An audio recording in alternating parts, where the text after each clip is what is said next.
उजियारपुर में सामूहिक बलात्कार की घटना की जानकारी प्राप्त हुई है, जिसमें पता चला है कि कल लड़की शाम के समय में दुर्गा पूजा के अवसर पर वो मंदिर में दीप जलाकर घर वापस लौट रही थी। उसी दौरान मनचलों के द्वारा उसे बगल के परवल के खेत में ले जाया गया और उसके साथ सामूहिक दुष्कर्म की घटना को अंजाम दिया गया। जब परिजनों को उसके वापस नहीं आने पर जब उन्हें खोजबीन करने निकले तो उन्हें लड़की ने अपनी आपबीती बताई और उसके बाद वो घटना के बारे में वहाँ पर थाना में जाकर के एक आवेदन दिया,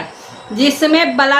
सामूहिक बलात्कार की घटना के बारे में उन्होंने आवेदन दिया। जबकि वहाँ के पुलिस प्रशासन के द्वारा जो सामूहिक बलात्कार है उसको सिर्फ बलात्कार की घटना के बारे में उसे बता करके, क्योंकि जो बलात्कारी हैं वो बड़े बाप के बेटे हैं, मनचले हैं, उनको बचाने की कोशिश पुलिस प्रशासन के द्वारा की जा रही है। मैं पुलिस प्रशासन की भूमिका भी इस मामले में उजागर करना चाहूँगी कि उनकी क्या भूमिका है और जितने भी बलात्कारी हैं उनको पकड़ करके जेल के अंदर बंद करे और उस लड़की को न्याय मिले, अन्यथा एपवा इस पर आंदोलन करने पर मजबूर रहेगी। बदनासी एपवा जिलाध्यक्ष समस्तीपुर।